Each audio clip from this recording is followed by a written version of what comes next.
We're just cruising through the year. And yeah, let's just go ahead and get it kicked off. So um, just a couple of announcements. You guys should have all gotten an email yesterday for the Maximize Your Money course that we just rolled out. And whenever you log into the members area, you'll just see that course card in your dashboard, so you can go through that. And basically the idea with that is just to really give you guys a foundation for your financial well-being, talking about tax minimization, investing in equities, maximizing, everything from like, if you do have fiat, how to basically guard against inflation and stuff like that. So feel free to go through that course. I think even if you're like really experienced with personal finance, I think you'll at least get a few things out of that. Or if you're just getting started, I think it'll be super valuable for you. So What about lottery tickets? Does it talk about going all in on lottery tickets? yeah, man, that's actually something where, if you set aside maybe 50 to 70% of your income and Yeah. you just go all in on lottery tickets, eventually you'll hit and then you'll be worth hundreds of millions, and yes, guaranteed winners all the time. Nice. Apparently, we don't even need to be accredited investors for that either. Yeah, no, the government actually encourages gambling, and yeah, apparently Nice. the gambling lobbyists are super powerful, and they win. So yeah, why not? Let's throw our money at lottery tickets and not startups. I liquidated everything. I'm all in on bingo. Yeah, exactly, Bill. There's a reason why they call it the poor tax. Okay, anyway, so let's go ahead and get rolling. Guys, I have to run to a meeting in about half an hour. So I'm going to go through and give you my plans and possibilities and probabilities on the crypto chart, talk a little bit about just some recent news, and then I'll pass it over to you, Rock, and we'll just keep this thing going. Sounds good. So,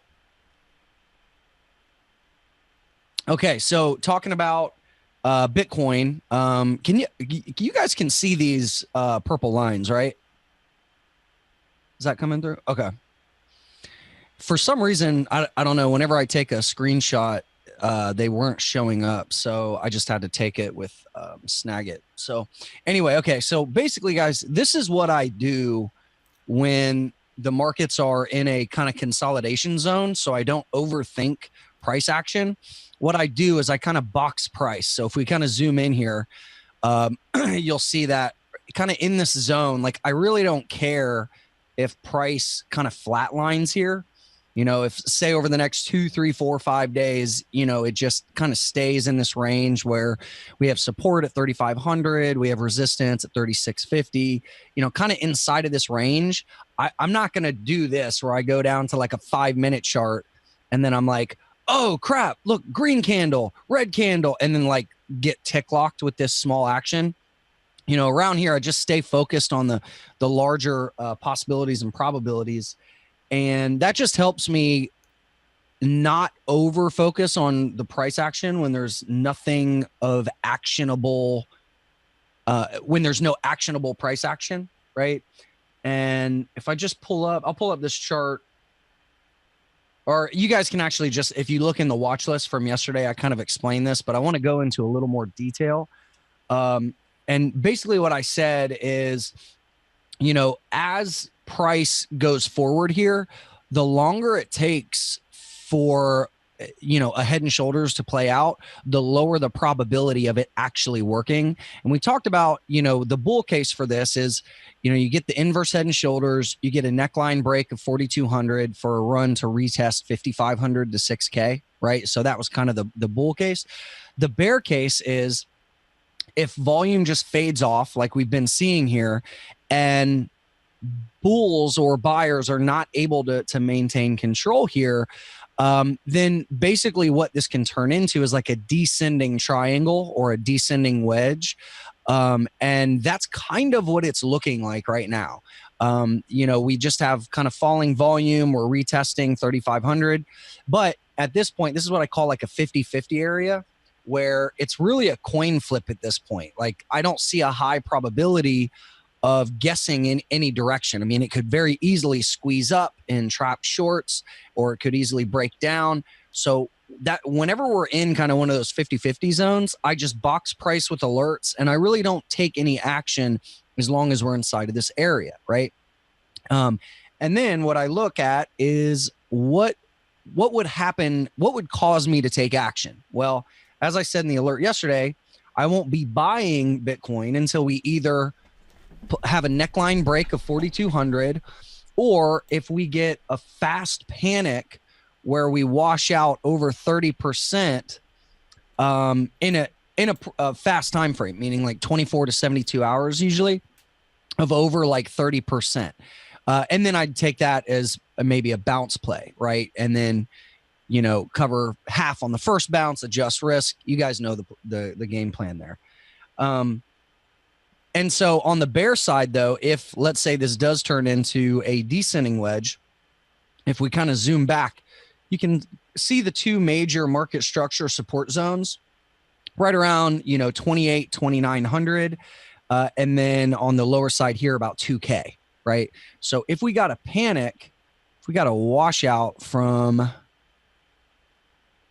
where we are now, you can see that would be anywhere from 20 to 40%, right? So that's what I would look for. Say we did get a real fast washout over the span of 1 to 3 days into 2K.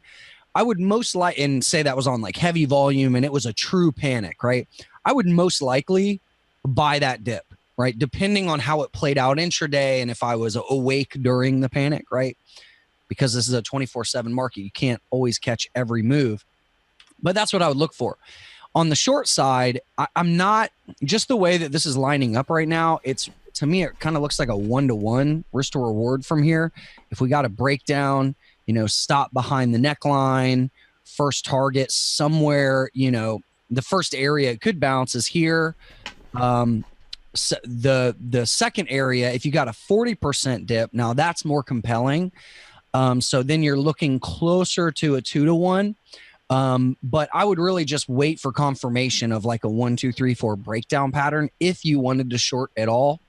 And that's basically what I'm looking at there, you know, right now.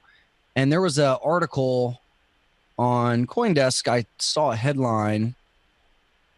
Bitcoin price volatility is down 98% on the year. So this is basically whenever we go into these winter seasons and the volatility, meaning the range, just really drops, those are the times that you want to pull back and not be overactive with trading, right? And then there's times where we go into high volatility where you want to be really active with trading. And so you just have to know what market conditions you're in, right? And so right now, conversely, you know, and this is why we've been talking about stocks, is because we have much better range in equities right now. There's much more volatility. There's much more emotion, right? So you can see just over the past few weeks, you know, we had about a 15 to 20% sell-off in stocks. And then we've had a really nice bounce, you know, of over 10%. So this is just much better volatility for active trading, right? And you guys have seen that with like the InBev trade that Nick took the other day, and, you know, some of the bounce plays that Travis had from around Christmas time.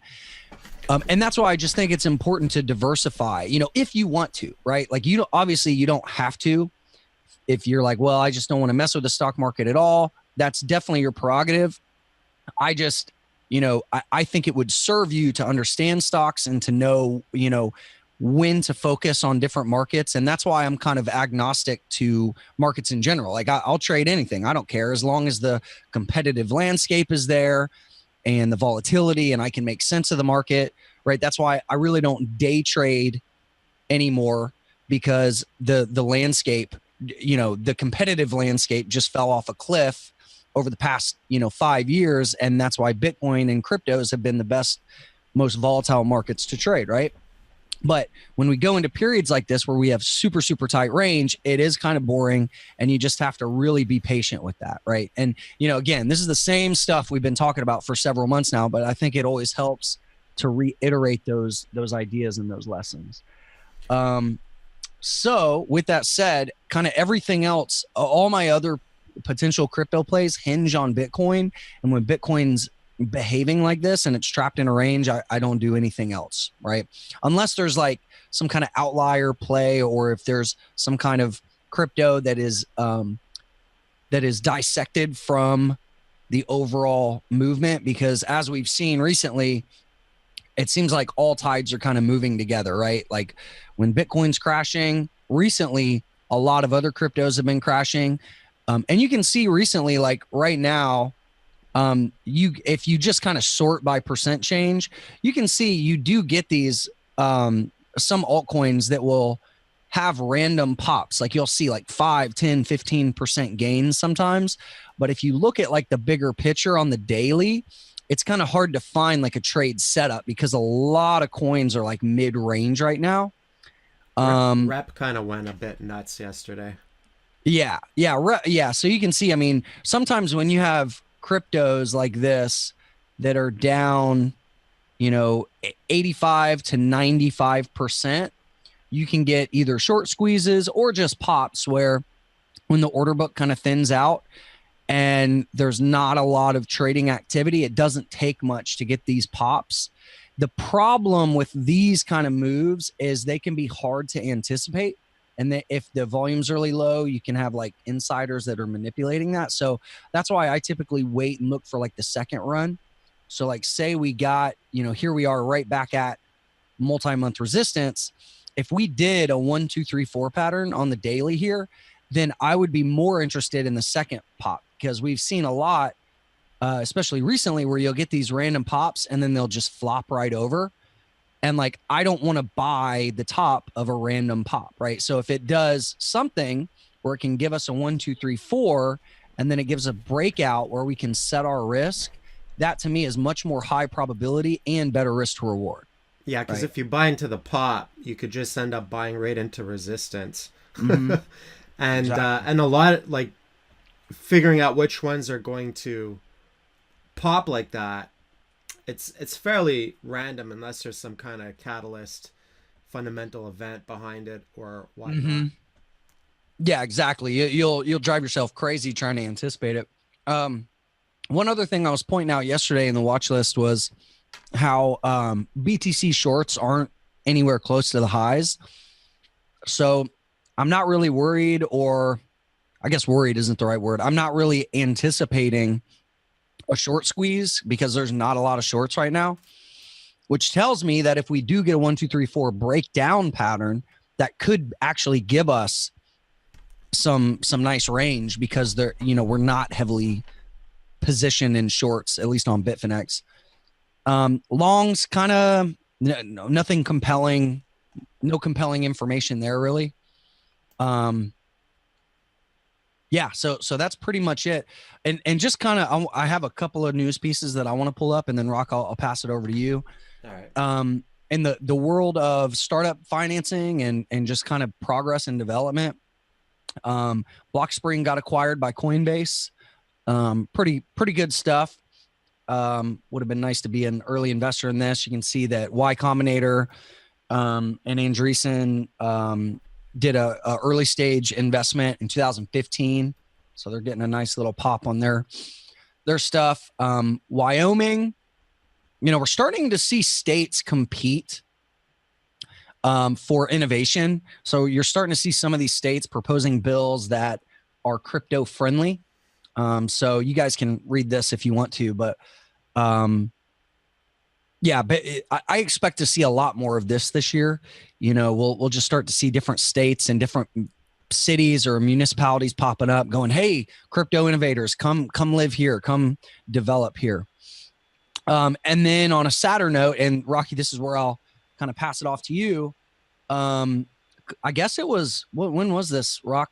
A couple days ago, 2 days ago? Well, it was announced a few days ago, but I think he died at the beginning of December. Oh, wow. Okay. I didn't know that. Yeah, but like just found out 2 days ago. Yeah. So there's Quadriga's also having some withdrawal issues, which I'll get into a bit later. But I don't, even though people grab their pitchforks and stuff, I don't think it's malicious intent or an exit scam, anything like that, because even like throughout the year when we've had withdrawal issues, I've still managed to get withdrawals. They're just a bit more delayed. Yeah. Okay. Yeah. So this is one of the risks of exchanges. Founders and CEOs and staff can die, right? Like this is pretty sad. I mean, this guy was young. I think he was like 29 or 30 or something like that. And then because of that, you can see their statement. I think, and Rocky, I mean, I don't have any personal experience with this exchange. I know you've been using them for your fiat transfers and stuff. It seems to me like they've historically been really good at communication. Yeah, I've been using them since 2015 as a staple to cash out money. Mm-hmm. And they had a big lawsuit the past year with CIBC because I think they froze something like $26 million or 20, Yeah, right 22 here. million, something like that. So that kind of delayed withdrawals. Withdrawals are still working. But what's kind of interesting now since they announced his death, though, is they've also put a cap or a limit to crypto withdrawals, which is not something we've seen before. So Like that, these levels. yeah, and they've reduced the levels and such. So I've currently have some money stuck, some fiat stuck on that exchange, and there's like a 15% premium over other spot markets too if one was trying to do a crypto withdrawal. So Mm. I've got a couple of bank withdrawals in the process, and hopefully I can get my money off of it. Otherwise, I'm gonna take a kick to the kneecap, and we'll in a bit I'll talk about just a reminder on various different ways that one can manage risk when dealing with crypto exchanges, because as crypto traders it's a catch 22. It's a real catch 22. Own your own private keys, there's a risk of massive market drawdowns, right? Hmm. Have fiat sitting on exchanges, there's a risk of a hack. Use high leverage to short as a hedge for your cold storage, you risk getting liquidated. Put all your money in the bank, it's very slow to get it on the exchange when one needs to trade. So there's Yep. no like, we have a lot more headaches as crypto traders than in traditional markets in that regard, not only with the accounting and stuff, but also just that additional layer of risk and juggling, basically just dodging bullets. Yeah. Exactly. And that's also the benefit, or one of the edges in the market is the difficulty, the barrier to entry, right? Like the inefficiencies and the delays can actually work for you too. Yeah. Um, and what I mean by that is, like, if you are somebody who's disciplined and pays attention to price action and knows how to like trade and invest with a plan, and you have your shit together, like you understand how to move money around, and like, okay, this is going to take me 3 days to clear funds with this exchange or whatever. You're going to be the first one to be able to react when price action does stuff or does something important, right? Yeah. So obviously, and like Rock, like you said, I mean, there's a lot of things that are outside of our control. And even Jesse came out and was like, hey, don't leave your money on any exchange, right? So here you have a CEO of Kraken or Kraken or whatever saying, hey, even with us, don't leave it on there. I mean, this, and again, Cryptopia, just another example of a smaller, less, um, I don't know how to say I this. I call mean, Cryptopia where shitcoins go to die. there you go. I was trying to be PC about it, but it's true. I mean, this is why I avoid these smaller, crappy exchanges, right? Like, they get hacked, and the people that run them are just usually not the best at what they do. So, Yeah, Cryptopia is kind of like they specialized. People trade there because they specialize in like micro caps, like coins or tokens that won't get listed anywhere else.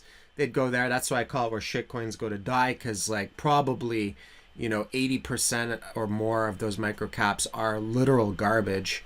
yeah. Either they're proof of work garbage that can easily be 51% attacked with the change I have in my pocket right now. or it's just some crappy ass centralized ERC20 token or whatever, or Yeah. some proof of stake network where, you know, one whale owns the entire network, or, you know, like just there's a lot of, you can find some gems if you find the right things. Then you can make 50,000% or something stupid if you find the right one. But probably like, you know, 9 out of 10 will just die and not produce those types of results. Yeah. So Yeah, exactly. And then the last thing I'll pull up is Backed. They acquired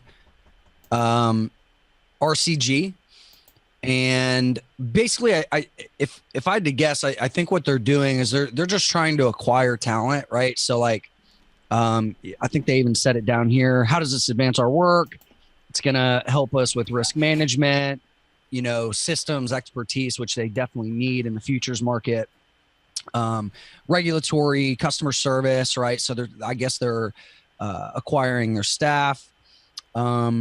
And so, yeah, I mean, Backed is just moving forward. I think this is going to be a positive futures exchange where, you know, really what happened with CME last year was just bringing prices back to earth, right? I mean, it's no secret that when the futures launched, that was the height of the market. Very similar to, I can't remember what chart. Do you remember what commodity that was, Rocky? I think it was gold, like when gold futures launched. There was like No, a I big don't. I think it was something different. Do you guys remember? There was an example going around social media. It was like, I think it was a CME future. It was some metal, but I don't believe it was gold. Oh yeah, maybe it was like uranium or one of those. Oh, you know what? I think it might have been uranium. Yeah, I think I know what you're talking about. Yeah, I don't know if I have a uranium. And even with gold, when futures came out, the market crashed, and then when an ETF came out, it pumped like crazy. Yeah, this must have been it. This chart looks like crap, but you know, it's basically like something like this where futures launched and then it basically crushed the market, and that's kind of what happened. What we saw here with the BTC futures, right? You can see, I mean, this is just, if we go to a weekly chart, it's like that was the high. So yeah, anyway, guys, that's basically my plan. And some of the developments, kind of a slower week this week. So hope you guys are enjoying that Maximize Your Money course. We're going to be doing a class next week to answer any questions you guys have about that.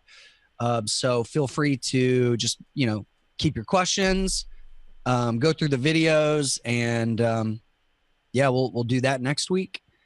And yeah, Rocky, I'll go ahead and pass it over to you, man. All right, sounds good, Chris. Take care. Thanks, brother.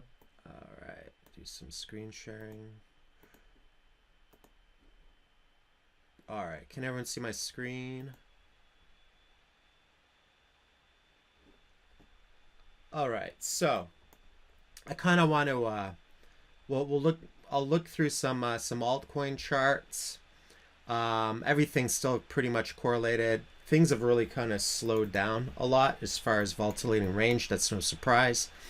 But I want to kind of just overlay my 360-degree bird's eye view strategy, you know, cycle to cycle strategy, and how that also ties into play with you know, issues I'm currently facing with Quadriga or Cryptopia or so on and so forth. So obviously, you know, there are various different risks in crypto. One risk is the price, right? It's also a reward as well. But like we mentioned, there's counterparty risk, which is a very real risk for traders. It's really funny and ironic because after the Cryptopia hack, a whole bunch of traders, crypto traders, start piping up on Twitter like, only idiots keep their private keys on exchanges or blah, blah, blah, you know, all this stuff. I'm like, how exactly are you trading crypto if you don't have money sitting on exchanges, right? Like, where's the trading happening? If like that's almost like a necessary evil for a crypto trader, unless one is just doing like much longer swing trades and one has, you know, multiple days to be able to make a purchase or transfer over. Now, that's in a bear season. Now, last year when we were in our alt season, in this little run right here, which lasted a few months, we had a good run from here to here, which was about 3 months. I had actually pulled off all of my tokens and coins onto my own hardware wallet, right? So I had a lot of ERC20 tokens, had some ETH, had a bunch of stuff. I basically, like when Bitcoin was breaking down, I'd hedged half of my Bitcoin into altcoins, which was a really good move. It paid off really, really well. That's a great way to start the year. But what I did was I pulled everything off of the exchange. So I didn't actually have a lot of money sitting on the exchanges. And you can do that in a bull trend because the prices are going up. So you can reduce your counterparty risk and hold your private keys on your own wallet, hardware wallet. Now, when we started to break down here, and I sold all my altcoins, I think it literally took me at least 3 hours of transferring everything over. It took me several hours. So it's a lot more work, but you do it to reduce and manage your risk. So, there's also other something in between. You could trade through DEX, decentralized exchanges. I also saw like Trezor. They have a trading feature kind of built into it. But you probably need to use in a bear trend, when you're in a bull trend, you could easily use Bitcoin as dry powder. Or if you're in like a confirmed accumulation, you could easily use Bitcoin as dry powder. Not really have to worry about fiat that much. It's actually, it's nice when you're in accumulation or a bull trend because of that. It helps reduce a lot of counterparty risk. If you just need to, sit in your dry powder, you basically just hold Bitcoin on your own hardware wallet, and then when you need to buy some altcoins, you send them over the exchange and then you withdraw them. But in a bear trend, we don't have that luxury, right? So, for basically like this year in 2018, for all of 2018, for the first time really ever, I just had a big chunk of, aside from longer term Bitcoin holdings, I had a big chunk of fiat sitting on multiple exchanges. I took on that counterparty risk. One could use if you're going to use like a decentralized exchange, chances are you might end up having to use Tether or one of those stable coins. Well, those stable coins, even though you might be able to hold it in your hardware wallet as an ERC20 token, those stable coins still have counterparty risk because it's basically an exchange that is honoring them. So if that exchange gets hacked, if the stable coins, if it turns out they're running a Ponzi and there's fractional reserves or whatever, there's a lot of different risks, as we've seen with all the Tether FUD and all that kind of stuff, right? Now that the price is, so leading into my general plan now, what I've been saying since we'd crashed, basically now that the price is lower, and even though I have some drawdowns on positions that I started accumulating, like Tezos and Zcash, and I did buy some lower stuff, and I might actually end up buying some more. If we do go lower, I'll definitely buy some more. But I'm actively accumulating those. But now I've been pulling out a lot of that money off the exchanges. But ironically, some fiat, I do have some fiat on Quadriga CX, being in Canada and having used them since 2015. And ironically, I now have that fiat stuck on Quadriga CX, and there's no easy way for me to be able to withdraw it in a timely manner right now. I can still trade on it, but it is a little bit disconcerting when you've got money stuck on an exchange. Another example of this was at the beginning of the year, when Bittrex changed their terms of service and they wanted everybody to verify. I used to have a legacy account. They want everybody to verify. I had 6 figures stuck on Bittrex and USDT and Tether. And it was stuck there for like a month before I got verified and stuff. And I couldn't even, at first I could trade it, and then I couldn't even trade it anymore or whatnot. So that was stuck. So dodged a couple of bullets. I dodged a Cryptsy hack back in the day. Used to trade on Cryptsy. I had pulled off my money 2 weeks before people weren't able to withdraw. I dodged a Mt. Gox bullet. I looked at Mt. Gox, but they wanted a bunch of information and my passport and stuff and wiring money, and I didn't feel like doing that, so I dodged that bullet. So I've dodged several bullets when it comes. There was MintPal, I wasn't trading on that, so I dodged that bullet. Cryptsy I was trading on, and I did run the risk of losing money. I was doing some arbitrage there, and one of the Ripple withdrawals was severely delayed, but I managed to get my money out the next day, and then they basically pulled an exit scam 2 weeks later. This is a very real risk, right? This is like the type of risk that's equivalent to basically losing your entire BitMEX account based on liquidation, getting liquidated, and being over leveraged or whatnot, right? Now, when you're in a when you know you're going into bear trend and things are parabolic, then obviously to me, it was better to keep a bunch of cash sitting on exchanges. That was the better play, in my opinion. Because the alternative is you end up losing 90% of it anyways. If you just load up on a bunch of alts or whatever, you end up losing most of that anyways. So, that was a better play, but it's a constant juggling act, right? So obviously there's a couple of ways to mitigate this. I've talked about this before. If you're going to keep fiat on exchanges, you need to spread it out across multiple exchanges. I suggest having at least 3. So that's one way to mitigate it. Another way to possibly mitigate it is to use decentralized exchanges.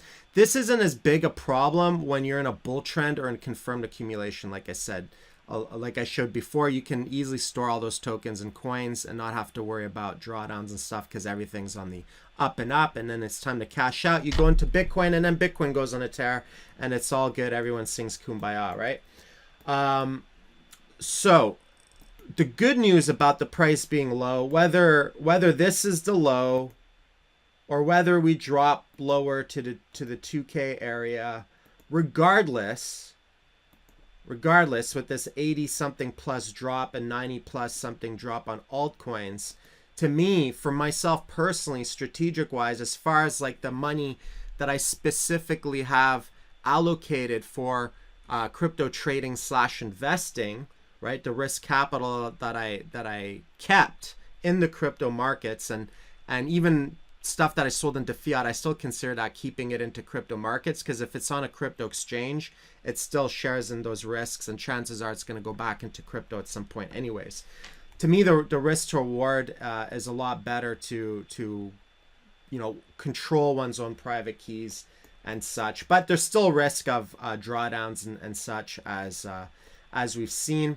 And if we do end up coming down to this area, my plan is what I'll be able to do is I'll use about 20 to 25% of my long-term Bitcoin holdings, stuff that I've accumulated in 2015 and 16, and I'll flip that into continuing my altcoin accumulation.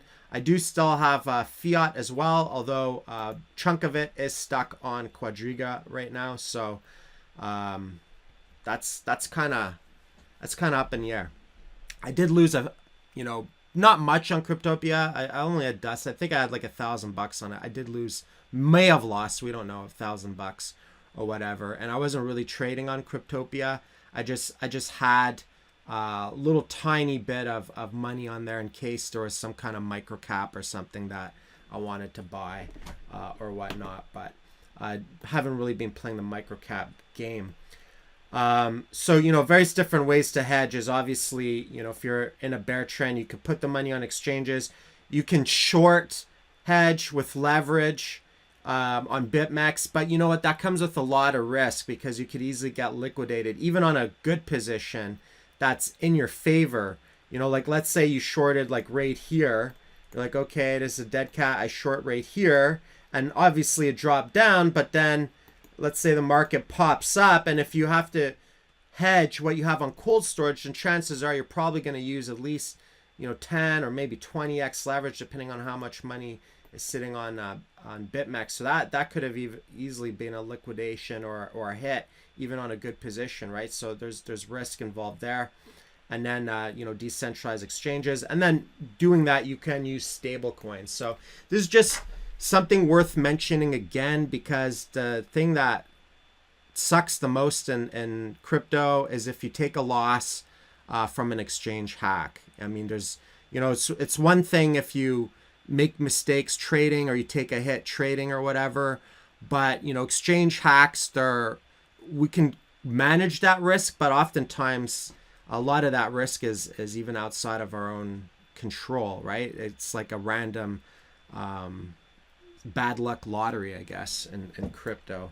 So just wanted to touch upon that just as a reminder to folks. Probably none of this is anything new to anyone. Our altcoin bags off the exchanges as well. So the ones that I've been accumulating are off the exchanges right now. So definitely Tezos and Zcash are off the exchanges.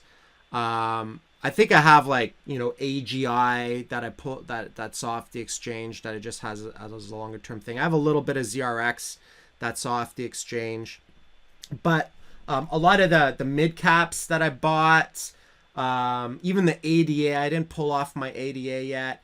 Things that are still in an active trade, like the Ethereum, stuff like that, that's still all on the exchanges, because I have the intent of eventually converting that into the other coins that I'm accumulating. ADA is going to be on that list. So I'm going to pull some off because I want some of that longer term as an investment.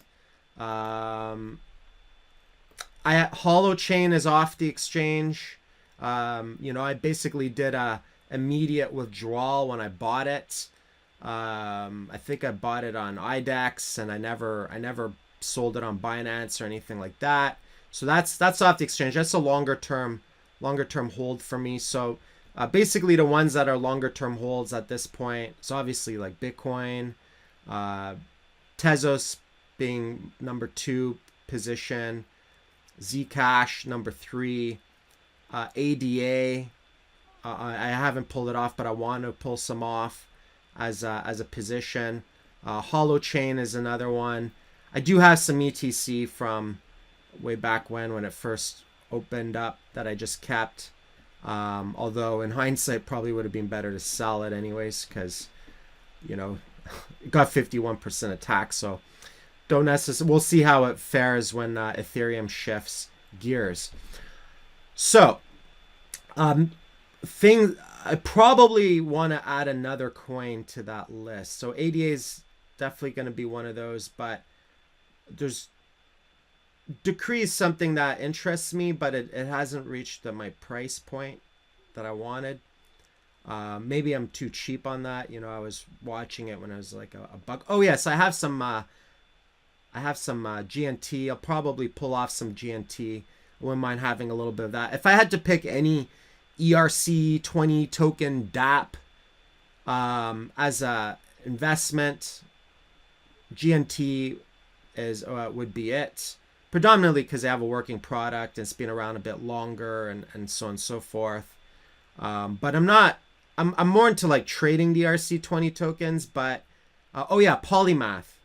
That's another one. I think that's a token as well. But that's another one that I'll and these positions won't be as big, right? So my biggest positions are still Tezos and Zcash as far as alts are concerned, and Bitcoin is still my number 1. But I'm gonna shift if we do go lower in price. I'm gonna shift some of that Bitcoin. Like I said, maybe about a fifth of it, 20% of my long-term stash, into padding up these alt bags. But at this point in the game, to me, I feel like we're kind of in 2015 all over again right now, and so everyone knows that strategically, like what my plan is moving forward is I want to see wherever the range is established. We don't quite have a solid range yet because we don't have enough time.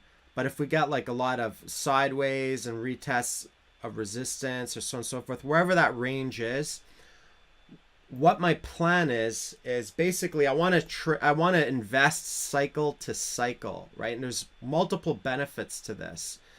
Versus like trying to trade every move and catch every move and so on and so forth. The smaller time frame day trading, like people who are showing 15-minute charts and stuff, that's generally good for leverage, right? If you're gonna play BitMEX and stuff, futures, that's what you need to do to day trade. Otherwise, like the spot markets aren't moving fast enough for that level of trading. But there's obviously a bunch of key benefits, and then we'll go into some altcoin charts. We'll look at rep and some other stuff. But one is save time. Save time. Don't have to overanalyze things, especially if the markets aren't super volatile. Number two is maximize returns. Now, obviously, if you can trade every single bump and move, then you can make exponentially more money than if you just hodl. But there's no guarantees that that's going to be the case as far as trading is concerned, right? So just to give you an example, when Ripple was in 2015, I think the price of Ripple, and this is the case for everything, Dash, you name it, right? A lot of these coins, let's say this was, let's just say like a fraction, 1/100th of a penny. Sorry, not 100th. Let's say half a penny. Let's say it was like half a penny. So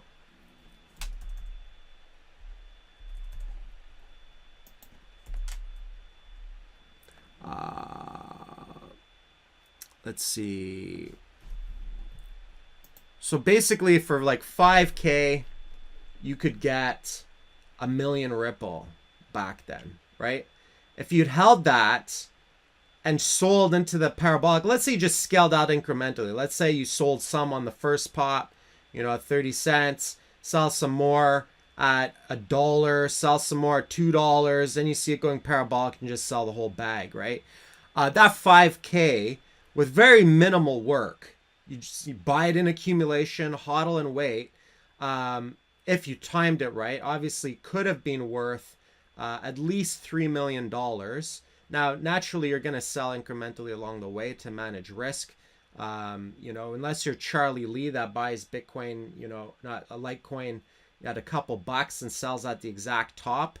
But everyone knows what to look for, right? So when you see this massive parabola, if we see another big parabola on another market cycle, then that's a clear signal to just sell one's bags, maximize returns with that, and then minimize. This is a very important one. Minimize tax, which also goes into saving time. Like I've still been working on I started working on my taxes again. I've been working on my taxes since like July. I've been going back and forth with Zach and did some more stuff in November, December. Now I'm doing some more stuff on the taxes. Just like it's turning into a part-time job, just doing my taxes just from the trading activity. Lots of taxable events. Every single time you make a trade, you're creating a taxable event. Also, if you're a professional trader that trades a lot, then it's considered business income. Whereas if you're more of a passive investor, it's capital gains. And then number 4 is reducing counterparty risk. Reducing counterparty risk. If you're not trading every little bump and you're holding your private keys in cold storage, you don't have to worry about your exchange getting hacked or this and that, right? So, in relation to all of this, the plan and the goal is if we go lower, I'm going to continue my accumulation process with some of my Bitcoin and then some of the fiat. Obviously, some of the fiat will be dependent if I could actually get it off the exchange. So there's a big risk I'm facing there. Even though I've been diligent and trying to reduce this counterparty risk, I'm personally facing my own possible loss, right? Just bear trend things. And so this is just like even a good reminder for myself not to get too comfortable leaving fiat on exchanges. So you really have to just measure kind of risk to reward, whether it's better sense to keep money on your own private keys or to have them on exchanges. But this is a serious risk for crypto traders in general, and it always has been like one of the biggest risks. And decentralized exchanges they're still iffy. They're still iffy, right? Same thing. 2015 other coins. Same thing could have been applied to Dash. A Dash masternode at the time. Dash was like $1. You could get a Dash masternode for $1,000 at the height. That would self accumulate over the course of 2 years. So let's say that Dash masternode was let's say it was bringing in. I think it was a lot higher. I think it used to be like 20% or whatever. So let's say your Dash masternode brought in 20%. So you're looking at least like 1,400 coins. If you compound that, probably more. We'll just say 1,400 coins instead of 1,000. And then Dash at the height, if you ended up selling it at the highs. So now obviously you'll sell a bit along the way, but that masternode of $1,000 could be worth 2.1 million, right? If you time it right. So I've taken a lot of experiential knowledge and data from this last market cycle, from living through a market cycle. Some of you have also lived through a market cycle and have experienced that data and information. And I've also learned a lot about taxes and made some mistakes in that regard that cost me money. Not mistakes. I think I've played it well. Like, some people got really wrecked on taxes, but it was my largest expense of 2017, and it was kind of difficult to cope with, writing a check for half the money you've made and hustled really hard for, because it's like 50+% where I'm at, right, for income tax. So that's my strategy moving forward. This is really, so I'm not really interested in chasing all this chop or over analyzing or paralysis by analysis and all this stuff, and trying to prove all this stuff or whatever and post charts every 10 minutes, or like some people are post, and it's fine. Everyone's in their own phase, right? Everyone's in their own phase. It's good. Everyone's got to know where they're at in their crypto career, their investing or trading career in crypto. I think if you're starting out, it's better to trade more, right? It's better to trade more, to get more experience, to chart more, to manage emotions more, to just experience all that range and stuff. But at the same time, just take into consideration the things that I'm saying from my experiences, if you are new, because you might be able to save yourself some money in the future, especially on doing the tax thing right, and so on and so forth. So I just kind of want to reiterate my strategy. If it seems like I'm a little bit more quiet in relation to crypto, it's because there's not really much for me personally to do unless we hit lower price ranges, or unless we tag the 6K support zone, prior support, turn resistance. Quick question: is there currently a reliable dollar peg token which can store in a hardware wallet in order to save dollar value? I know Tether has an ERC20 version. I think that's linked to their ETHFinex exchange. So there is Tether. I don't know if the other ones have an ERC20 token. Basically, as far as my current positions are concerned, like the Ethereum and some of the other stuff, what I'm waiting for is this is pretty much my key target area here, or perhaps around the 5,500 area or whatnot. I do have some drawdowns from being bored and buying a little bit too hasty up here. So this will help me. If we can tag this area, this will help me reduce that. It's also an example, like I did have a plan to cut out of everything if support broke, and I didn't follow through and execute my plan. So another good reminder on why you should, if you have a plan and you say you're going to do something in trading, you should stick with it, right? That would have been a good move, but I was being too waiting for like a little bounce, and I was being too persnickety with that, and it just kept dumping afterwards, right? So then you end up in a catch 22. But right here would have been the best part upon reflection.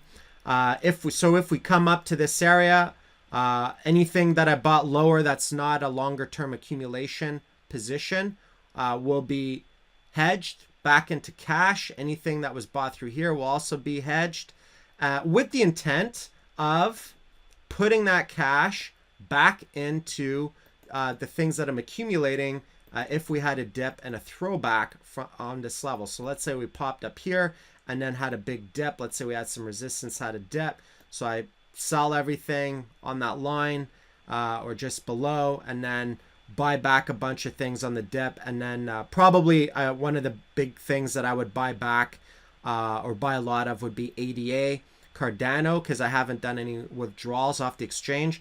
So I'm basically like, this next play that whatever I have on the exchanges, I want to use that and trade over the next couple of months if we can pop up, if this market can make a move, with the intent of liquidating that so that I can buy a bunch of Cardano and then withdraw that. So basically what I have left on the exchanges is most likely all going to go down, basically go into Cardano.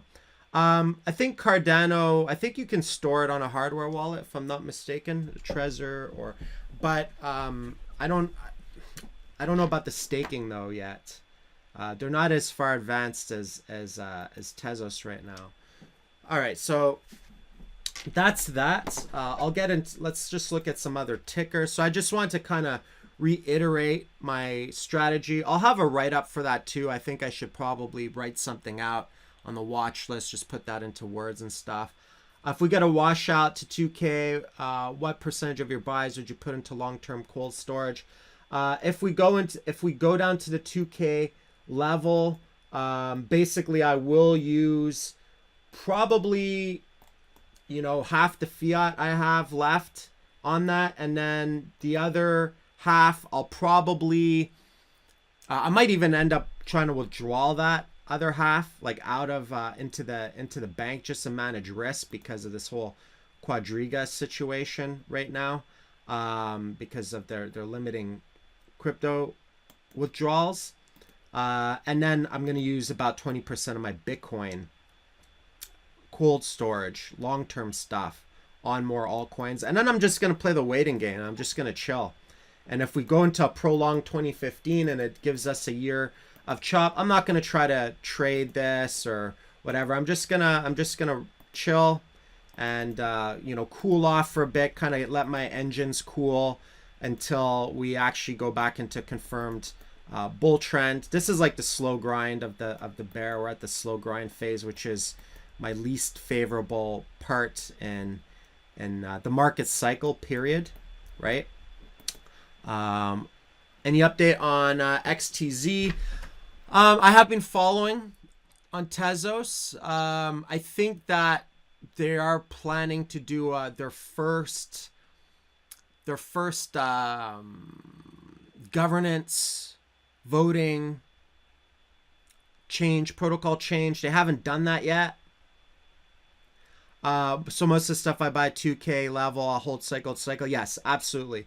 If we go down that low, pretty much anything I buy at those lows is all going into cold storage. And that'll be that. So I'm really just going to simplify this process. And there's a time for hodling and there's a time for selling, obviously, hedging. There's a time for lots of trading, and everyone basically just has to assess what's right for them. Just because I'm doing trying to do a cycle to cycle trade, doesn't necessarily mean that's the right thing for other people to do, right? That said, even though this is my plan and strategy, I'm still going to be very active in sharing charts and such, right? So it doesn't mean that I'm not going to give if I were just because I wouldn't be in an active trade, if I see certain markets pop off at key levels, even if I'm not in those markets, similar to what happened when, what was it? There was a coin that popped off, and I sent an alert. I said if I was in this, I likely would be taking profit at that area, and then it sold off. It was at a key resistance, so I'll still be tuned in with the markets and share my thoughts on things if certain markets pop off. I do think altcoins and everything is a ticking time bomb for alt season. I don't think it's a matter of if, I think it's a matter of when. Either we need to go a bit lower, or things are just gonna start to pop off. I think we're overdue. The markets are oversold. I personally am leaning more towards the favor in favor of bullishness for alts. Just because they've oversold a lot and they've baselined a lot. That's just me. It's my opinion. Obviously, it can take a long time, and just because a market bases out and does a lot of sideways doesn't mean that one's gonna buy the exact bottom. Doesn't mean that one's not gonna suffer through drawdowns if one's gonna try to play the altcoin accumulation strategy, and it also doesn't mean that one's not going to end up waiting for a very long time. So here's an example. I'll just show this as an example. SNT, I'm putting this up as an example because it did have a nice little pop on the BTC chart. It popped up above this range right here. Now this isn't the type of thing that I would just go chasing any old breakouts or whatnot, because it could be like a pop and flop, but you could basically see for 6 months, 5 to 6 months, this was just like lots of flat and then a big sell off. And then, on the BTC chart, it looks fairly flat, but then on the USD chart, I think the sell off was a lot more drastic. It still doesn't look like much, but then when you actually look at it percentage wise, it hasn't even retested the November levels on the USD charts yet. So it's still from that breakdown point, even with that little tiny pop, it's still down like 30% from when support broke or whatnot. And it's still, on the dollar chart, still has a good, 50% to get back up to that level. Stuff like this is definitely not anything I'm interested as far as like, profit taking. What I am interested in is when it breaks out of the range and starts to produce larger green candles, bigger bounce or whatever. But for the most part, like many alts, it's just small dead cats and then bounces that are smaller and smaller and smaller, and then just a lot of flat. So I would, even though this had a big drop from support down to here, actually it's a fairly substantial drop, 66% drop or whatnot. I still, based on the bigger picture, I still consider all of this to be fairly flat, right? When you look at it on the daily, fairly flat, but little bit of life. You see this inverse head and shoulders kind of printed on multiple things. Everything's kind of correlated. Volume, isn't terrible on SNT, I don't think.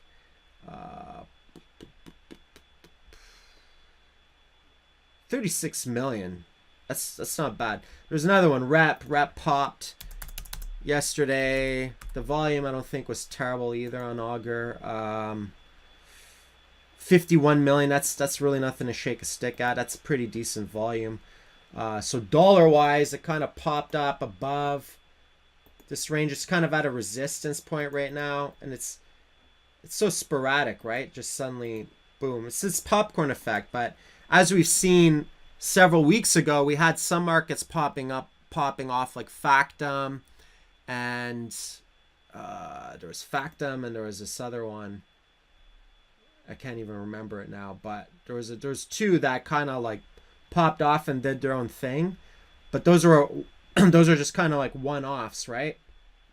So if I look at rep on the BTC chart, way more drastic on the BTC chart. You can kind of see that it pretty much reclaimed a good solid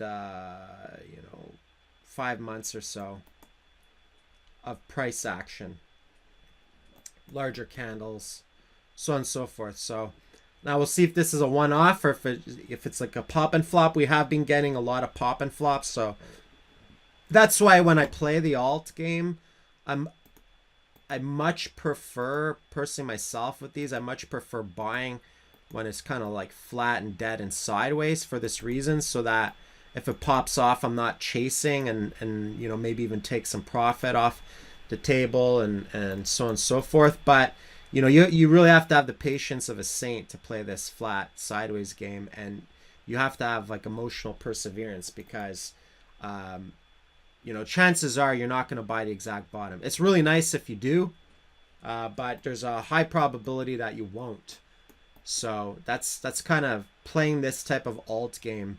It's just kind of the reality that comes with that particular strategy, that if you try to take a stab and buy something, like even like you look here, it's let's just say you bought like right here, right? It doesn't look like much, but here, and then it drops like just even in this tight range, it could drop like a 20, 23, 24% just in a small tiny range here. Full range here would be like 30% on the downside or whatnot. Or let's say you tried to take a stab here thinking, oh, this looks like it's flatlining a bit, and then it draws down and boom, then it's like 41. So this is obviously why you know, position sizing and stuff is key for this strategy. But in my opinion, and even like a lot of the big trades that I pulled off at the beginning of 2017, most of those started off with some drawdowns, right? I mean, I remember I had a big bag of Strat, and it was so choppy for a while. You know, it was just like there's all kinds of anyways, I think I bought there or something like that. There's some other things too. Some of them you lose patience with and cut out, like Ripple, and that was a bit of a regret. But that market was choppy as hell for over a year, just a year of chop. So this is why I'm just focusing on the longer game right now, because I've lived through flat, choppy accumulation market cycles. I mean, it would be great if everything just popped off this year and we all sang Kumbaya and everything broke out all-time highs and went parabolic again. That would be great. But, you know, things take time, right? It really, you need more inflow of capital, increase user adoption. You need people to lick their wounds to recover from this damage. You know, basically like anyone new who joined crypto anytime before the let's just take Ethereum. Bitcoin's not a good example because it's been a little bit more stable, or it didn't dump as much. But let me just show you like something like Ethereum, right? So like with Ethereum, anyone who, let's say, joined the summer of 2017 and later and bought Ethereum at any point after the summer of 2017 that didn't sell, that just applied a hodl mentality, chances are they lost money or they're down on Ethereum if they didn't sell any throughout the year, right? So pretty much it just gave back the entirety of this run up right here. It just gave back this entire thing. All this given back to the market, right? So that's a big recovery for a lot of new entrants who joined, because we had such a big rush of people who started coming and pouring in the summer 2017, and it just got bigger and bigger, just snowballed, right? So this is why obviously it's always important to you know, to take profits off the table, including hard profits. You know, taking hard profit off the table is just generally one of those things that's going to help you manage emotions in a bear trend. Even if you make some crappy trades in a bear trend, it's going to make you more equanimous, because that's stuff that you know, you're good no matter what if you do that, if you take out the hard profit and diversify, right? So this is all just, and if you're completely new and you didn't have a chance to do that, this is all just stuff that one can just really make strong mental note and determination that if you ever see crazy prices, anyone who's still around, who's still survived, who's still here, if you ever see crazy prices in future and too good to be true prices and parabolic prices or whatever, don't get too greedy. Like, you can still play the crypto game, but just make sure to hedge some of that, pull some of that out of crypto entirely. So looking at other markets, so I had a request here for power. Let's look at power.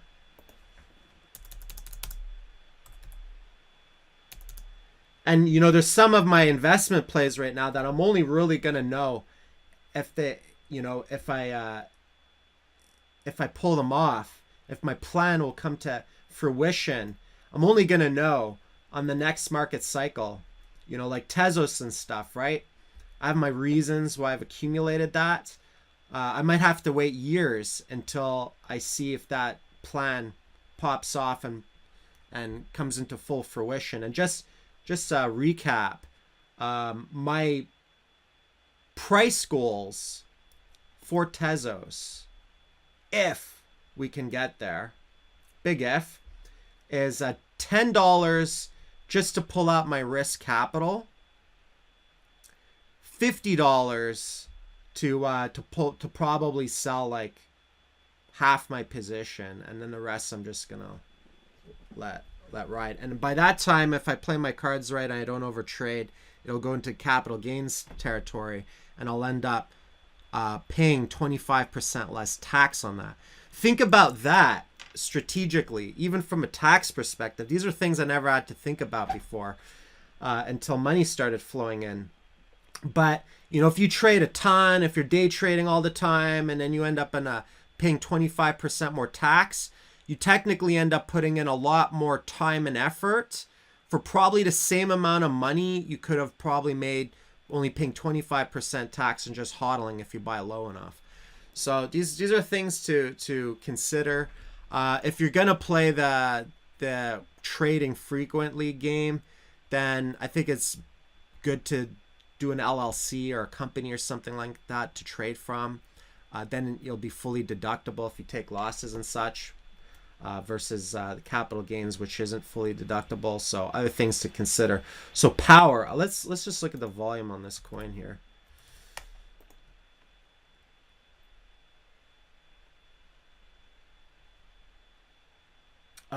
Yeah, so you can see big soft, big sell off. Volume's not bad. It's a small cap.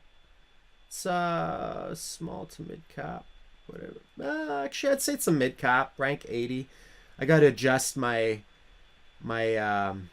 caps because the market cap of everything drops, so my brain's still stuck in higher prices with these market caps, thinking that because several months ago, like 5 months ago or whatever, 41 million market cap, you weren't even on page 1, right? So this is on bottom page 1, so I'd say it's about a mid cap. Exchange distribution, it's on quite a bit. So power, yeah, so BTC wise, it popped up into resistance. Now I don't like buying things that just pop into resistance because it could be a pop and flop. And let's say it did a full retrace algo kicks in, you could have a drawdown of 20-30+%. Looking at this on the dollar charts. Oh yeah, Cryptopia got hacked. We talked about that too. That's going back to the counterparty risk. No, there's not even a dollar chart here. Okay, I don't think it recovered yet based on what I've seen from other charts. I don't think the dollar price has recovered to pre-dump levels, November levels yet. But we're kind of in a phase now where it starts to make more sense to start trading for the Bitcoin again, since the price of Bitcoin's lower. Obviously, it can still go lower, but when the price of Bitcoin's lower and altcoins are lower, then I think what could end up happening eventually over the next year or so is if we did have a good alt season, that could be means usually that's a precursor to Bitcoin making a big move, because oftentimes whales will play the shitcoin markets to accumulate more Bitcoin. You can accumulate Bitcoin a lot faster playing altcoins than trading Bitcoin alone. You could also lose Bitcoin a lot faster than playing Bitcoin alone, of course. A higher risk, higher reward, right? Another question, Rocky, what do you think about past ICO projects that already delivered something consistent, but that were actually overvalued at ICO and therefore are experiencing now real market valuation of the product service, and that valuation is actually more accurate around their bottom that is up in the sky? Do you think they could catch a fly on next cycle anyways, out of global valuation ignorance? I'm thinking about SRN or even FCT. So FCT would be Factum. Yeah, so, if I had to pick an ERC20 token, I mean, the good thing about the benefit to ERC20 tokens is it's very easy to store in a hardware wallet, right? Some of these more obscure coins, a little bit more difficult, so there's two types of coins that are very easy to store in hardware wallets. Either it's like the top dogs that have a lot of support, like a lot of these are all supported, or ERC20 tokens, which you could even dive into smaller caps or micro caps, right? So I definitely think that if a project is still around and they've delivered stuff and they're still working on code and they're doing stuff and they're still alive, then those tokens, in my opinion, have a lot more merit of survivability into the next cycle than ones that didn't deliver anything. There's probably about 80% of ICOs that have already failed from last year. Most of them were like complete dog shit that we probably never even heard of anyways. So yeah, if I had to pick and pepper some ERC20s in my portfolio, I would definitely be going with ones that have some functioning working products, and so on and so forth, right? So those would, it's almost like a company. But the only problem though with those tokens is you're not getting equity. So unless there's some level of utility behind the token, like with GNT, for example, their tokens being used to rent processing power, storage, or whatnot. How many people are using that is another story, right? So this is kind of why we were looking a lot more at stuff like STOs, because at least with that you're getting equity. And for anyone who's invested in traditional stocks, that you'll get like letters and stuff, right? Shareholders reports and votes and stuff. You're actually a part of the process, and you part owner in the company, really.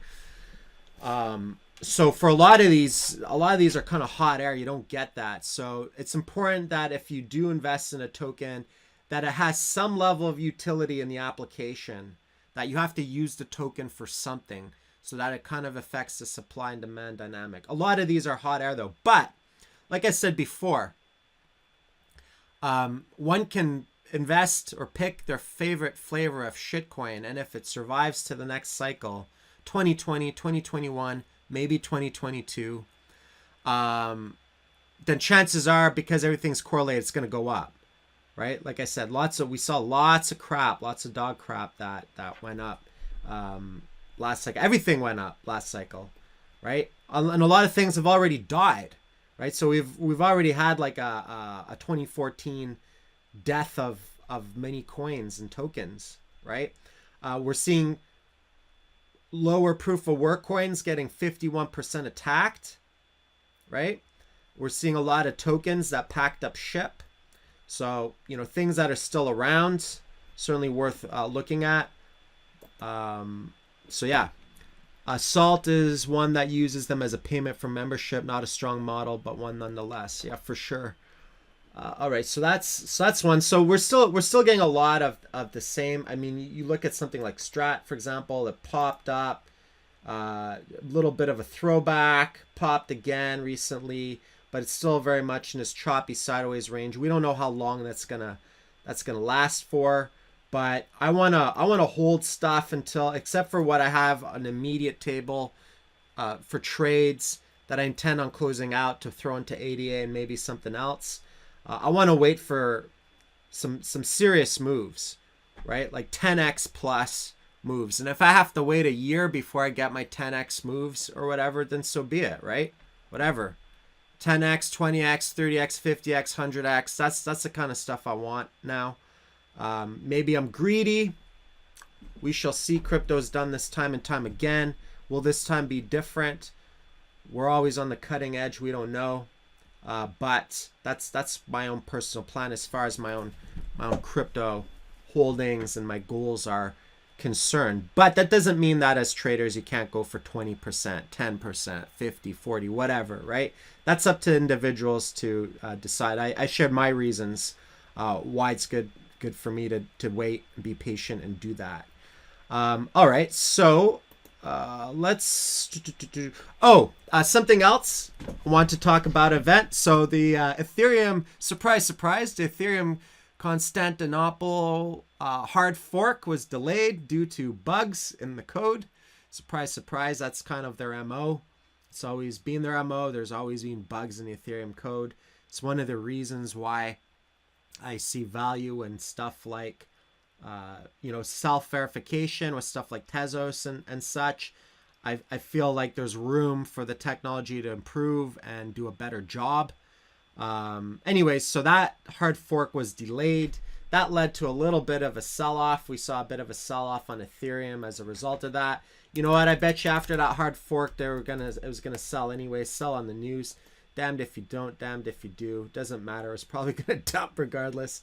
But wasn't super drastic for now, unless it breaks down further. But I still have some ETH, and I'm gunning for higher levels. Although this actually wasn't a bad area, because there was some support here that turned resistance. So if it pops up above that, then I'd like to see maybe at least 300 or something like that would be a nice immediate area that I'd be looking at in relation to that. So that's another thing. Ethereum Constantinople. This is the company that Bakkt acquired and bought. So I think they're a brokerage, and they've got like trading platforms, so on and so forth. So that's good. We're still waiting on Bakkt, but U.S. government is shut down right now, so that includes the, CFTC and the regulators and stuff. So who knows how long that delay is going to take. I'm very curious to see how the markets respond when it does get fully approved and has a hard date on the horizon. I still think it's very bullish. I do like Bakkt better than CBOE and CME because they seem to really have the crypto industry more in mind. Because of Bitcoin settlement and custodial services, which I think is kind of important and will help onboard more financial institutions as well as more retail investors who don't want to take on all the crazy risks that we take on, being on the cutting edge of user adoption in the trenches, right, including counterparty risk. That's as a big one, is storing our own private keys and such. There's always a lot of stuff to keep on track of. You can't really fall asleep at the wheel in relation to that. So we'll look at 3 more tickers and then we can start to wrap it up. So if we want to pop in 3 tickers. Oh, we've got Tron here. All right, Tron. So Tron just made an announcement that they're doing an announcement next week.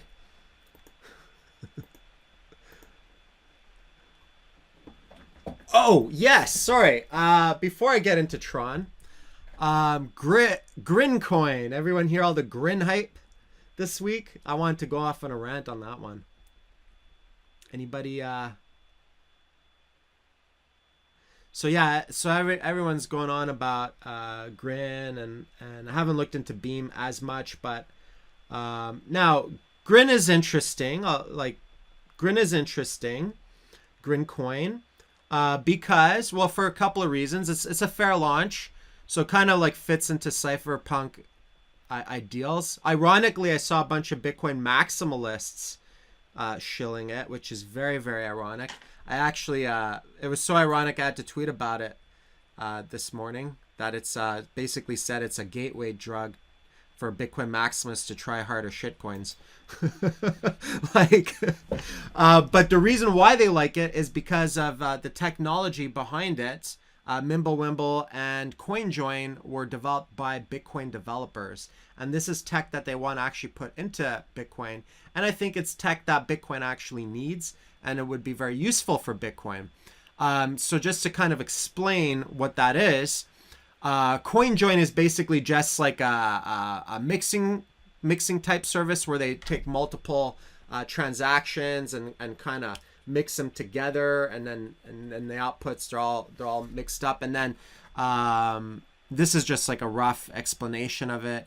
And then Mimblewimble is encrypting transactions, so you can't actually see the amount sent. Only the sender and the receiver will actually know. So it's privacy tech for fungibility, and Bitcoin needs that. Bitcoin needs that. I think that'd be great tech for Bitcoin. Now, obviously, they have to be a lot more conservative with, putting on major changes like that into Bitcoin. It can be very slow to create those types of changes. As we've seen with segregated witness, it basically took user-activated soft fork, which is a standoff from people running nodes, to force the miners into accepting segregated witness, right? So, there was a long delay. It took a long time for that to happen. So Grin is a coin that incorporates those two things together, but it doesn't have a hard cap. I don't believe it has a hard cap on its supply. And I think if you're a miner, it's probably a good coin to mine right now. I think mining is the best way to acquire it right now.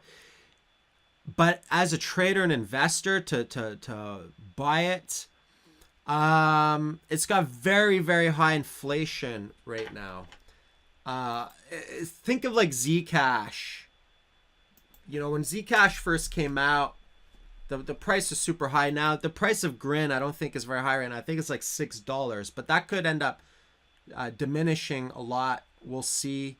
There's not a lot of supply right now, but I basically think there's gonna be, like, if I'm not mistaken, like 30 million coins at the end of the year, Grin coins, and right now there's like 140,000 or something like that. So there's a huge inflation rate right now, which basically means like miners are probably just going to keep dumping their Grin coin on the markets. We're not in a bull season where it's just going to like magically pump. And also, the major supporters behind it do seem like a lot of them lean towards the Bitcoin maximalism, and they're not really shitcoin pumpers anyways. So, and that's just my take on it. I'm certainly interested in it.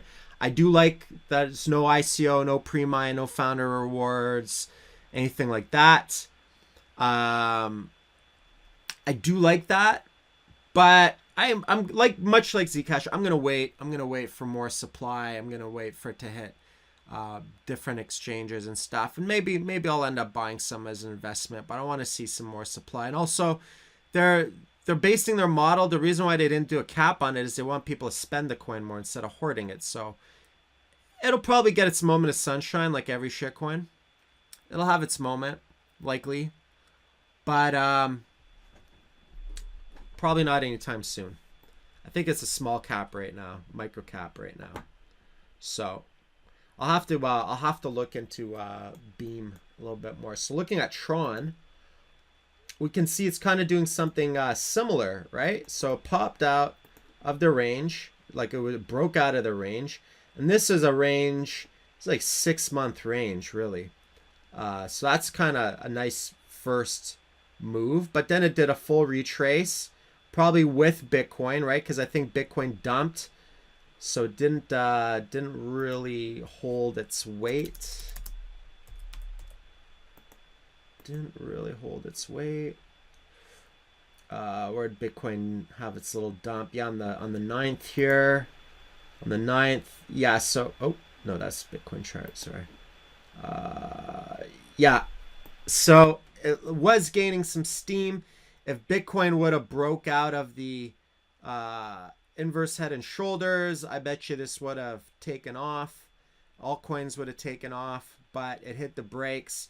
So it's alts are really they're really testy right now. You know, they start to show some momentum. They start to break out of the range, and then you start to think, okay, maybe they're going to start to decorrelate. And then the instant Bitcoin has a sneeze, and it has a little dump, a little drop, suddenly, boom, it's all back to 10%, 12% drop, 13% drop, and then suddenly it's all back to back into the gutter. Everything goes right. I don't think there's a single thing on that day when this dumped that held up. Best case scenario for alts is that they decorrelate from Bitcoin. Like if Bitcoin just chops around and keeps going sideways and chopping and chopping and chopping, we could start to see some more momentum in alts. But even with alts, it takes time for it to recover. You've got many huge drawdowns. I mean, probably anyone who's in crypto has some drawdowns in anything. If you're in crypto, chances are you have a drawdown in some coin or some coins or something, right? Even if you've managed risk well and traded well and stuff, you're probably, if you own some crypto, you're likely have some drawdowns. So I would probably say like the majority, unless someone's like still completely 100% hedged in cash. And even if your crypto is like from 2015 and you just held some as a long-term investment, then obviously that gave some blood back to the markets, right? So it takes a while for that to recover, right? For market sentiment to shift, for people to get excited about alts again.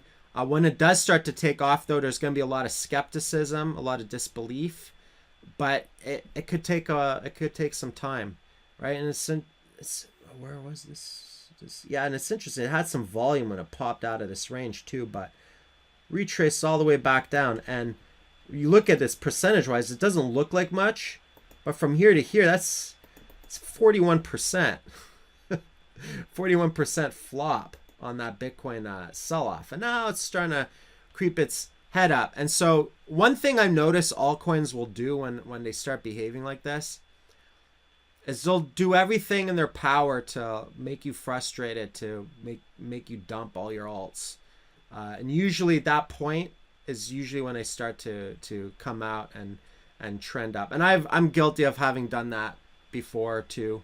I did it on Ripple beginning of 2017.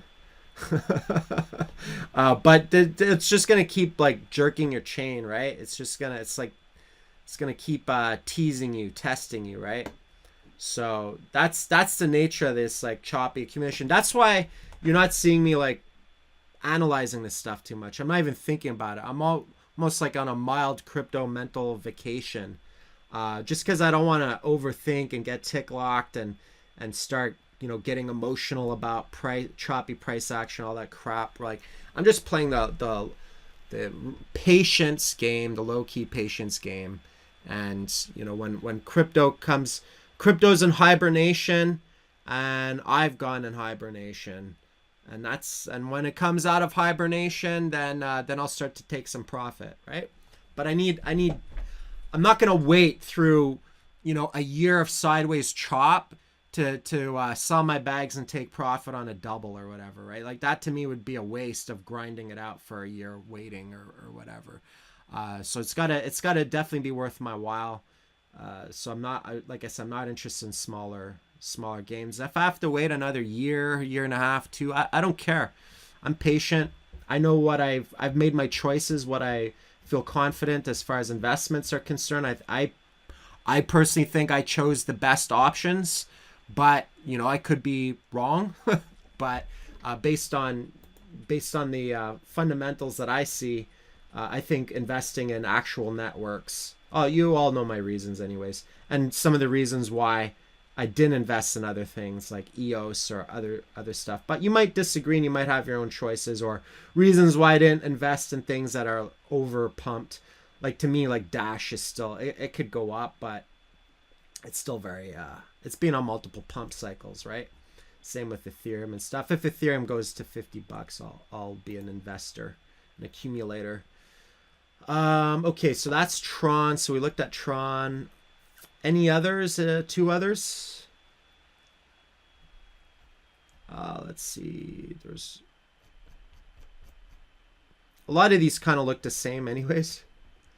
Some are popping their heads out. Let's see if anything's trending. So Repa's, and you get these micro caps, right? Boom. Anybody get affected by the Cryptopia hack? Cryptopia is like one of those exchanges where you probably don't want to keep a lot of money on it anyways. If you're dumpster diving for microcaps, you don't need a lot of money for that.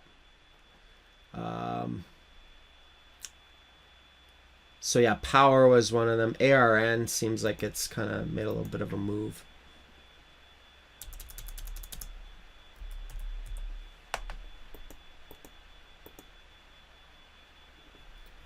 Yeah, it's kind of popped up. So that's the BTC chart. These spikes get sold into. This is why you get a lot of pop and flops too, is because oftentimes these spikes will get sold into a lot. Either by bag holders or profit takers. So we've been seeing a lot of this activity. That's why I'm not like chasing everything. Oh, it's a breakout. Chase it, full retrace, right? That's a good way to get chopped up. You know, up 75%, down 45%. It's the nature of crypto. Up 70%, and then down 26%. Very choppy and volatile. That's the nature of alts, though. We don't have any like clear trending momentum markets, right? Where you have just multiple higher lows and then you just get ridiculous stuff. Like, you know, you pretty much have to be fast on the trigger to catch this. Look at this. This is in one day. Look at that. One stupid day, right? This is probably like one whale, one or two whales or whatever. So you got to be really fast, and then you got to be fast to sell. It actually kind of reminds me of Expanse back in the day on this is like one of my best trades of 15 or 16? The beginning of 2016. This was like one of my best trades. I think I like caught it down here and it popped to 10x in like a few hours and then sold. It was nuts. It was pretty good. Those are, you know, you don't catch those all the time. And actually right now, is that delisted? I think this coin's kind of dead. Small cap, I think. Yeah. Micro cap, pretty dead. Right, still alive, but not really. 9 cents. I remember when this was a lot more than that. Anyways. Yeah, I feel bad for Cryptopia. I feel bad for anyone who runs a crypto business that gets hacked. It's hopefully they survive that, right? I had no qualms with them. It was a good place to hunt for microcaps if that's your thing. Some people specialize in that. Wasn't quite my shtick, but I did it occasionally from time to time. More for proof of concept. So that's it. Everything's pretty correlated. All the major events are around the hack, the failed hard fork, and this back acquisition. So again, crypto's about survival, managing risk. You got to survive long enough to get the big prize, the big gains, right? Survive by picking the right coins, survive by managing emotions, being patient, and survive by not losing your private keys, getting your private keys hacked, or having your coins hacked off of an exchange, right? So there's certainly pitfalls, but if you can survive past that and make it through to the next cycle, then chances are there may be a reward at the end of the rainbow. But time will tell. By no means do I think crypto has reached market saturation at this market cap. I think there's a lot of growth. I mean, look at the market cap of Bitcoin. It took a fairly big dive considering, the crypto industry as a whole was almost pushing $1 trillion, right? So it's like went from 300 billion. Was it 300 billion? Yeah, 300 billion to 64 billion. And the entire crypto market cap, I think we're at like 800 billion. Now we're at 122 billion. I still think there's a lot of room for growth, but this is we've had a lot of cleanup. Bear trends are cleansing, and they teach people a lot of lessons, and they teach a lot of the new money a lot of lessons, and that's just the nature of the game, right? Without that level of risk, there would not be the reward. It's the pendulum swing. It's the yin and the yang of the universe. So be it.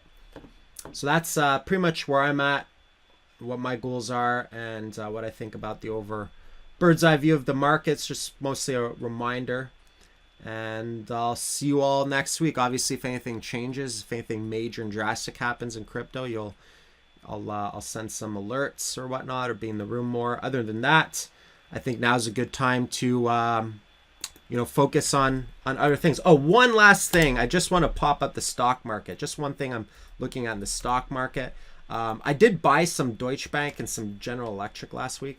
I'm kind of digressing here because we have Mondays for this, but I just want to share my thoughts on this. One thing I'm looking at, I think we're at a very key area because we do have this ascending wedge here on the Dow Jones, which is ascending wedge is very similar to a bear flag, and it came up very quickly into a key area of prior support, which may turn resistance. So it'll be interesting to see how the market responds to this. If this breaks down and topples over, then in my opinion, this could produce a lower high, which would continue the bear trend, right? Maybe we'd end up seeing some new lows because we have a lower low. So this could produce a lower high. But if it pops its head above this area and gets back into this zone, then perhaps we're on the road to recovery. But I'm just a little bit cautious right now. I haven't gotten like heavy into stocks yet. I'm still being a bit cautious, and the reason for that is because there's nice volume on this too. I'm kind of kicking myself I wasn't buying stocks at Christmas time.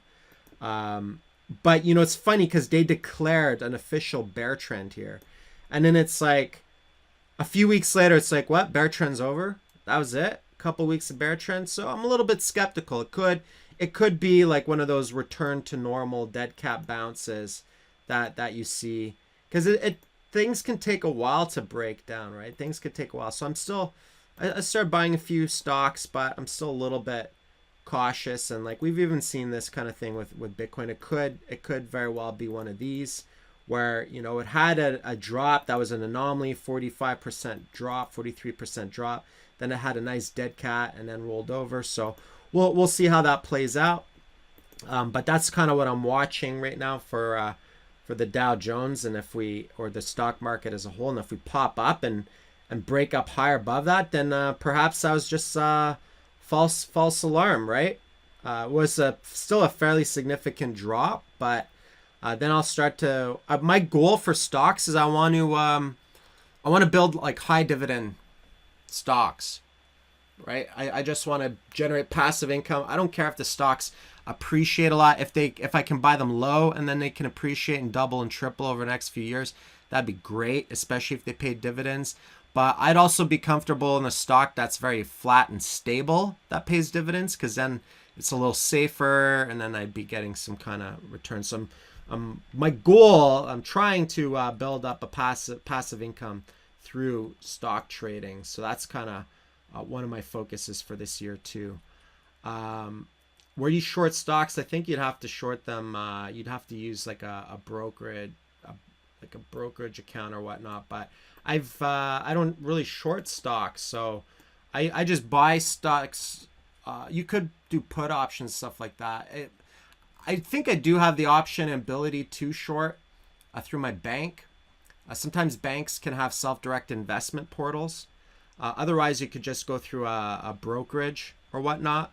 But in my opinion, like I would just be very, very, very, very careful with shorting stocks or shorting anything for that matter, because for a couple of reasons, right? If you buy spot, your biggest risk is you experience some drawdowns, but you still own the stocks unless the company goes bankrupt. If you short, you could lose everything in your account, and the upside risk is infinite. Right? Like there's no boundaries to where the air is, right? Things could just go up infinitely, whereas like, and so even the reward is limited too, versus for the most part historically, I think most investors and traders, the most profitable ones in history, have made more money through longing through bull trends than through shorting bear trends. Now shorting is good for hedging and all that stuff too, but it just comes with a lot of risk. So if one is going to play the shorting game and try to short that breakdown on the DJI or whatnot, if it does break down, set a stop. You definitely got to set a stop if you're going to short. So all right, folks, that's it for today's market update. Take care, and I'll see you all next week. Cheers.